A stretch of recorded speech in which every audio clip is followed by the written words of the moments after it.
provided to SITs. ഇപ്പോൾ അജയ് തറയിൽ telephone ലൈനിൽ ചേരുകയാണ്. തിരുവിതാംകൂർ ദേവസ്വം ബോർഡ് മുൻ അംഗം ശ്രീ അജയ് തറയിൽ. ഗോവർദ്ധൻ കഴിഞ്ഞ കുറച്ച് ദിവസങ്ങളായി SITയുടെ നിരീക്ഷണത്തിലും അതുപോലെ തന്നെ SIT ഗോവർദ്ധനിൽ നിന്ന് മൊഴിയെടുക്കുകയും ചെയ്തിട്ടുണ്ട്. ഗോവർദ്ധൻ ഇപ്പോൾ ന്യൂസ് 18നോട് പറഞ്ഞത് 35 വർഷമായി അയ്യപ്പ ഭക്തനാണ്, ശബരിമലയ്ക്ക് വേണ്ടി വളരെയധികം കാര്യങ്ങൾ ചെയ്തിട്ടുണ്ട്, അയ്യപ്പ ഭക്തൻ എന്ന നിലയ്ക്ക് സംഭാവന നൽകിയിട്ടുണ്ട്. അതായത് സ്വർണം നൽകുന്നു എന്നുള്ളതാണല്ലോ, സ്പോൺസറായിട്ട് പ്രവർത്തിക്കുന്നുണ്ട് എന്നാണല്ലോ. വാതിലിൻ്റെ കാര്യം അദ്ദേഹം പറയുന്നുണ്ട്. അതുമാത്രമല്ല മറ്റ് കാര്യങ്ങളും ഈ സ്വർണം പൂശുവാനൊക്കെ ആയിരിക്കും അദ്ദേഹം ഉദ്ദേശിച്ചത്. ഇതൊക്കെ ചെയ്തു കൊടുക്കുന്നു എന്നാണ്. ഇങ്ങനെ ഒരാളെ അറിയുമോ ഗോവർദ്ധനെ? ഞാൻ അറിയില്ല, ഓർക്കുന്നില്ല, അങ്ങനെ എനിക്കറിയില്ല കേട്ടോ. അപ്പോൾ ഈ മിക്കവാറും ഇത് അദ്ദേഹം പറയുന്നത് കേട്ടിട്ട് ഈ പല സ്പോൺസർമാരിൽ നിന്നും സ്വർണം വാങ്ങിയിട്ടുണ്ടല്ലോ ഈ പറയുന്ന ആരാണ്, ഉണ്ണികൃഷ്ണൻ പോറ്റി, അതിലൊരാളായിരിക്കും അല്ലേ? അല്ലെ, ഉണ്ണികൃഷ്ണൻ പോറ്റി ശബരിമലയെ കേന്ദ്രമാക്കിക്കൊണ്ട് ധാരാളം സ്പോൺസർമാരെ, ധാരാളം പൈസയുള്ള സ്പോൺസർമാരെ, അയ്യപ്പ ഭക്തന്മാരെ ചീറ്റ് ചെയ്ത് പണമുണ്ടാക്കിയിട്ടുണ്ട്.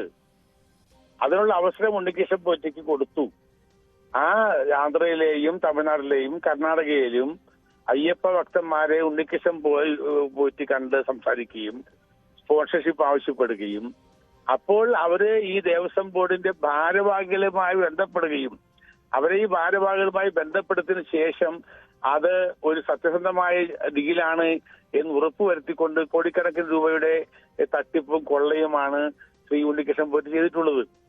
അത് ഇപ്പോൾ കണ്ടെടുത്ത 402 ഗ്രാം സ്വർണം, ആ 402 ഗ്രാം സ്വർണത്തിന് ഇപ്പോഴത്തെ വില അനുസരിച്ച് 50 ലക്ഷം രൂപയെ വരുള്ളൂ.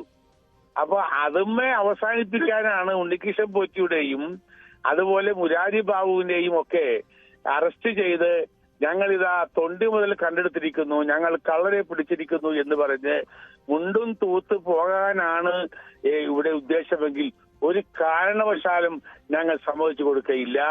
2018 8-ാം മാസം 8-ാം തീയതി 6-ാം മാസം 8-ാം തീയതി ഉള്ള മിനിറ്റ്സ് അടക്കം ദേവസ്വം ബോർഡിന്റെ തിരുനട വാതിലുകളിലെ സ്വർണം പൂശിയത് കൊണ്ടുപോയതടക്കം, കടലപ്പടിയിലെ സ്വർണ്ണ ക്ലാഡിംഗ് കൊണ്ടുപോയതടക്കം, 2019 ഈ ദ്വാരപാലക ശില്പങ്ങൾ കൊണ്ടുപോയതടക്കമുള്ള കാര്യങ്ങൾ.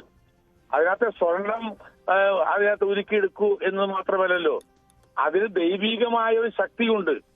ആ ക്ലാഡിങ് ഇവർ വിറ്റ് കാശ് വാങ്ങിയിരിക്കുന്നു, കോടിക്കണക്കിന് രൂപ. നിങ്ങൾ ഓർക്കണം, ഈ ഉണ്ണികൃഷ്ണൻ പോറ്റി പറഞ്ഞതെന്താ, ദേവസ്വം ബോർഡിന്റെ സ്ട്രോങ് റൂമിലിരിക്കുന്ന ആ ദ്വാരപാലക ശില്പം കൂടി എനിക്ക് തന്നാൽ ആ സ്വർണത്തിന്റെ ചെലവില്ലാതെ കഴിച്ചു കൂട്ടാം. അതിലും സ്വർണമുണ്ട്. അപ്പൊ 2 ദ്വാരപാലക ശില്പങ്ങളൊന്നും മനസ്സിലായില്ലേ? 2 ഇവർ ഈ 2019 അഴിച്ചത് 98 ശ്രീ വിജയമല്ലയെ പൂശിയ സാധനം അങ്ങനെ തന്നെ ഏതോ വലിയ മുതലാളിക്ക് വിറ്റിരിക്കുകയാണ്. അവന്റെ ബിസിനസിന്റെ അഭിവൃദ്ധിക്ക് വേണ്ടി ഈ ദ്വാരപാലക ശില്പങ്ങൾ വീട്ടിൽ വെച്ച് പൂജിച്ചാൽ അവര് ബിസിനസിന്റെ അഭിവൃദ്ധി ഉണ്ടാവുമെന്ന് കരുതി കോടാനുകോടി രൂപക്ക് അത് വിറ്റിരിക്കുന്നു.